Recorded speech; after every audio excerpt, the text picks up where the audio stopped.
guys! Magandang umaga. So sa vlog na to, kasama ng pamangkin ko, mag-i-intro kami. Hello! Hi! Ito yung pamangkin ko, si Jose. Nahihiya! Hindi pa siya na eh. So guys, ito yung pinakahintay nyo na vlog or video or content, no? Ito yung about sa pag-ferment ng feeds. So ngayon, yun yung ating gagawin. Kaya tayo nakaganito kasi kukuha tayo ng asola dun sa farm. Kasi yun na ang kulang sa ating mga ingredients.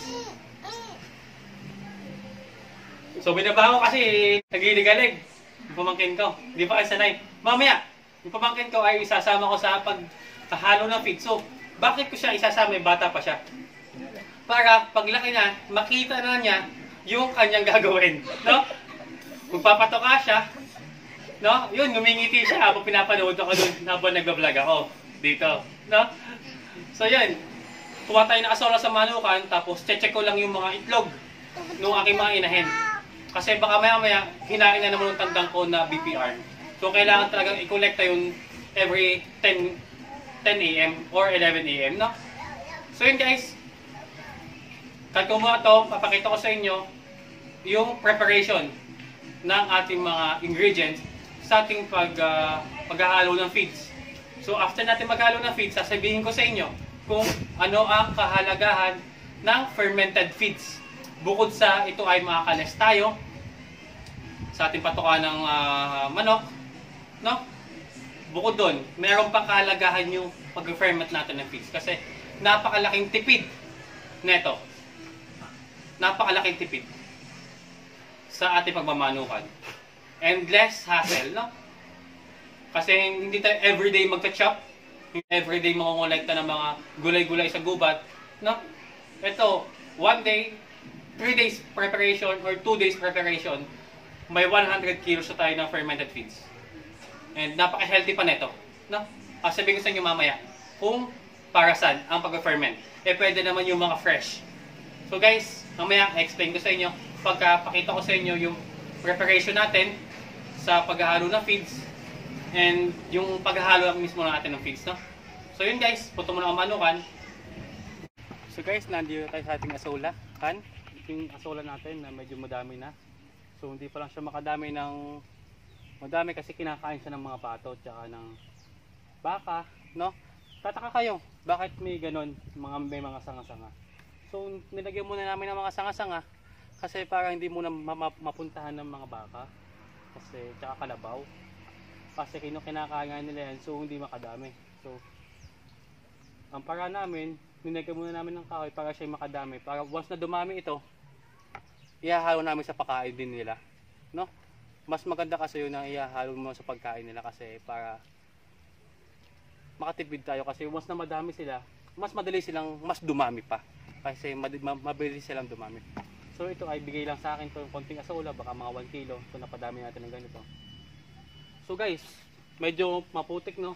So ang gagawin natin is lalagyan ko muna ng tubig galing doon. Bubuhusan ko muna ng tubig para madali tayo makakuha, no? Yung may mga timba doon, bubuhusan natin dito. So guys, nood lang kayo. Buhusan muna natin, no? Para easy lang tayo kumuha, no? Check the mic and make sure it sound right, boys.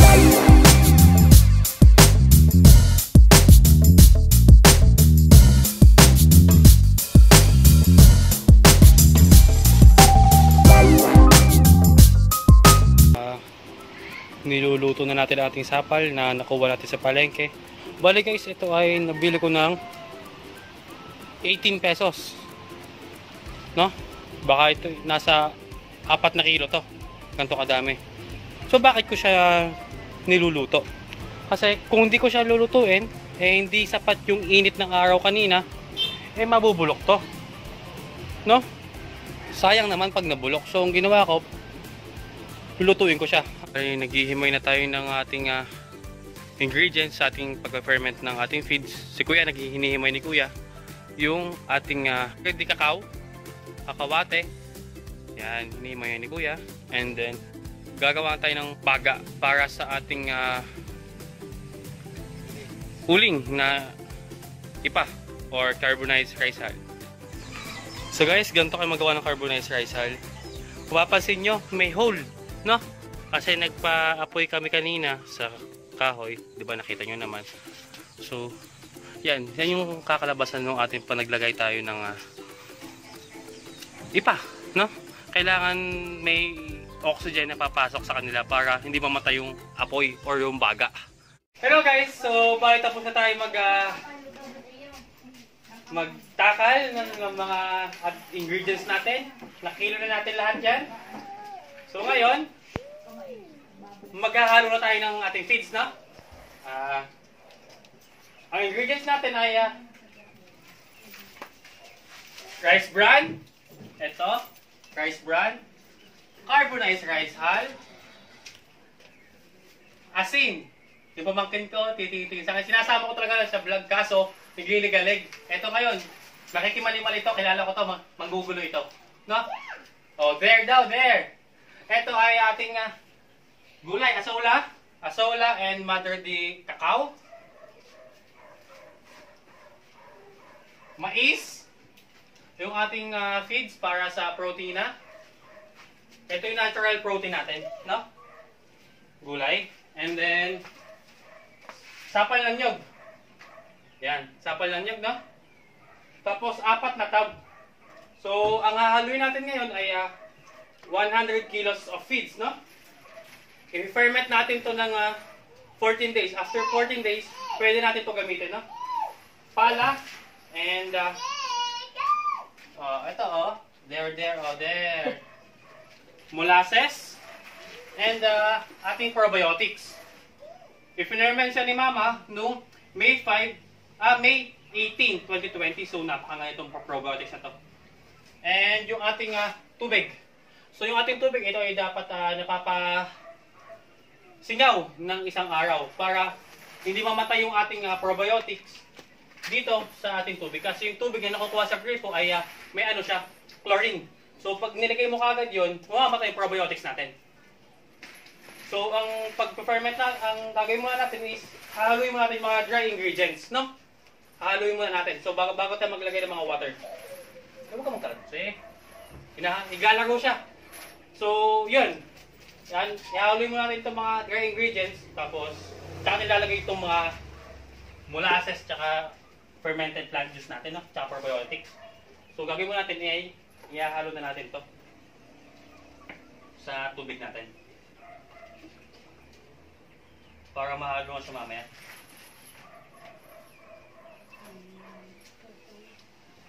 Ating probiotic.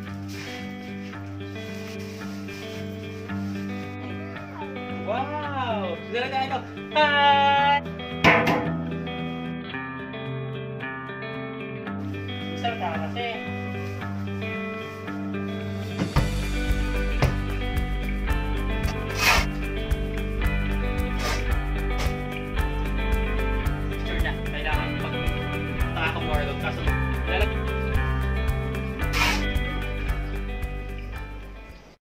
So yun guys, no? Ito yung finerment natin. 4. Naka-4 na tab tayo. Ito mga to, siksik na siksik na mga to. Itong 3. Ito, siksik din to. Kaso, laking bawas sa ganyan kataas. So guys, ito yung ating listahan, no? Kung mga tingilang kilo, yung ating mga ingredients. Kunin ko lang.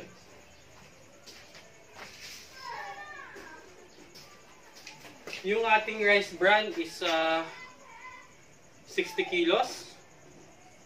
Sapal, 4.6. Asin, 1 kilo. Yung ating mga gulay-gulay, 4.4 kilos. Yung mais natin, 20 kilos. Yung feeds natin, 15 kilos. FPJ natin is 1.4 kilos. Molasses natin ay 2.14 kilos. And yung ating asin is 1 kilo nga pala, no? Nasabi ko na. Yung carbonized rice hull natin is 5 kilos, no? So, yan. All in all, nakailang kilo tayo lahat. Computin lang natin. 5 kilos na carbonized rice hull. 113.54 kilos itong ating nahalo, no? So, yung ating presyo naman. So, yung presyo ng rice bran kanina, nakabilang ko isang sako, is 430. 45 kilos yun. 430. Tapos yung nabili ko kahapon, 15 kilos, is 10 pesos isang kilo. So, 150. Plus 150. Plus sapal, 33 pesos. Plus asin, 10 pesos. Yung gulay, libre lang yun no? Plus yung mais natin, 467 pesos. Plus yung fees natin, 429 pesos. Plus FPJ na 20. Yung ating probiotics na 20 pesos. Yung molasses natin na 60 pesos. Plus yung ating carbonized rice hull. Kasi ako na nag-uling nun yung rice hull natin. So, bumili ako ng isang sako ng IPA, 5 pesos lang. So, 5 pesos. 1,604. 1,604 pesos. Lahat, no? So, i-divide natin sa 113.54 kilos. Para malaman natin kung kung magkano yung isang kilo na ito. So, yun, na-divide na natin. So, 14.12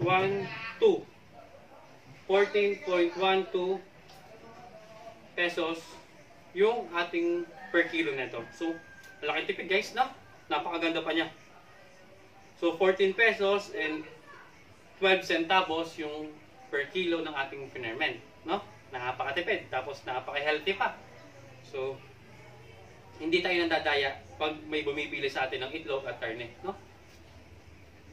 Kasi ang yung gusto natin is masarap at healthy yung pinagbebenta at kinakain ng mga magulang ko dito sa ating manok, no?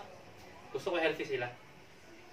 Kaya yun, nagpapakapagod tayo para makapag-ferment tayo. So, pwede naman ako bumili ng feeds. Ba't pa ako nagpapakapagod, guys? Magkano isang kilo ng feeds? 28.36 yung hagupit 2 per kilo. Kasi sako-sako binibili ko. Yan, no? Mas madami pa yung feeds ko kumpara sa bigas namin. Kakalati sa ako yung binibili kong bigas. No? So, yun guys. Yung ating computation and yung timbang ng ating feeds, no? So, papakita ko sa inyo guys kung gaano kaganda yung halo natin ngayon. Lalapit ko lang.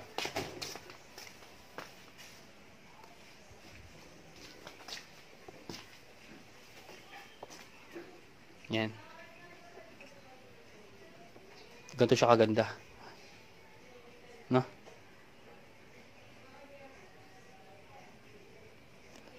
So, yan, yung itsura ng ating Finnermen. Napakaganda.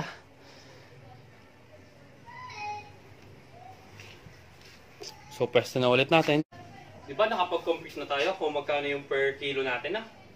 So, bakit, ito muna, ilang days ba natin fine-ferment? Ito.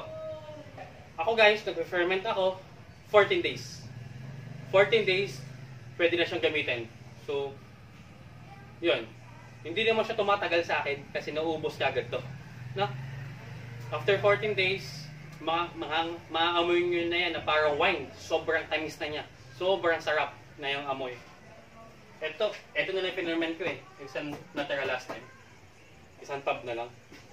So kaya nag-ferment na ulit tayo kasi ito mauubos to mga 10 days.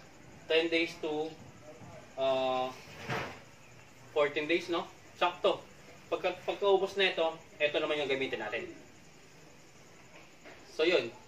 Ilang days? 14 days. Pwede na itong gamitin. Makikita nyo ito, may amag-amag sa taas na color white. So okay guys, huwag kayo matatakot doon sa amag-amag na yun kasi good bacteria yun. Matakot kayo pag ito ay yung itim na amag na.